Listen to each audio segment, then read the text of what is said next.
जय माताजी मित्रों, हूँ छूं मुकेशभाई फार्मासिस्ट ने वेलकम टू माय चैनल। આપણા શરીરની અંદર રહેલી કિડની આપણા શરીર માટે ખૂબ જ ઉપયોગી છે એ આપણે બધા જાણીએ છીએ।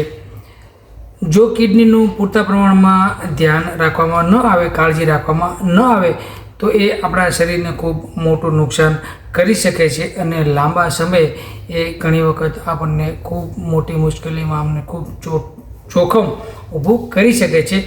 એટલા માટે કિડનીને હંમેશા સાચવવી ખૂબ જરૂરી છે।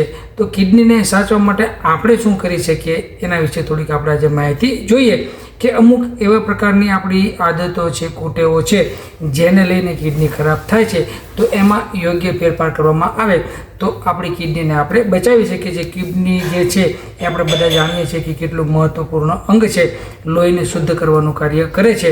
શરીરમાં જો લોહી જ શુદ્ધ ન હોય તો પછી શરીર બગડવાનું છે, એ વાત ખાસ મહત્ત્વની છે, આપણે બધા જાણીએ છીએ। અને ઝેરી કચરો જે છે શરીરમાંથી દૂર કરવાનું કામ પણ કિડની કરે છે, એટલે કે લોહીને શુદ્ધ કરવાનું અને ઝેરી કચરો એને બહાર કાઢવાનું। જો આ બે કાર્ય વ્યવસ્થિત ન ચાલે તો શરીર આપણું બગડવાનું એ વાત તો નિશ્ચિત છે। તો અમુક એવા પ્રકારની આપણી ખોટી આદતો છે જેને લઈને આપણી કિડની ખરાબ થાય છે, તો એ કઈ કઈ એવી આદતો છે કે જેને લઈને આપણે કિડનીને ડેમેજ થતી આપણે અટકાવી શકીએ છીએ। તો આ આદતોમાં સૌથી પહેલું આદત જે છે એ પાણી। ઘણી વખત આપણે પાણી ઓછું પીતા હોઈએ છીએ। ઓછું પાણી પીવાને લીધે કિડનીની કાર્યક્ષમતા ધીમી પડે છે, જેને લીધે લોહીનું જે શુદ્ધિકરણ પ્રોપર થવું જોઈએ એ થતું નથી અને મુશ્કેલી ઊભી થતી હોય છે। બીજું, શરીરમાં આપણે ઘણી વખત ખોરાક આડેધડ ખાતા હોઈએ છીએ અને ખોરાકમાં વધારે પડતી મીઠાઈઓ પણ આપણે ખાતા હોઈએ છીએ। તો વધારે પડતું ગળું કે વધારે પડતી મીઠાઈ ખાવાથી કિડનીની કાર્યક્ષમતા ઘટે છે, જેને લઈને આ બધી ક્રિયાઓમાં ફેર પડી જાય છે।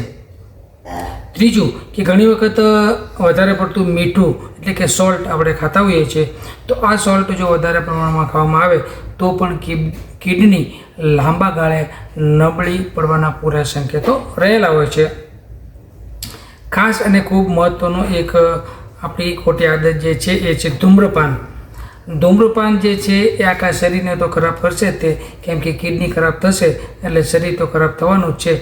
કેમ કે મુખ્ય વસ્તુ જો ખરાબ હોય તો પછી આપણે બધા જાણીએ છીએ કે ભાઈ લોહી જે છે શુદ્ધ હોય તો જ હૃદય ચોખ્ખું રહેવાનું છે, અને લોહી જે છે હૃદય સુધી પ્રોપર મળશે તો જ એ હૃદય બરાબર કામ કરશે।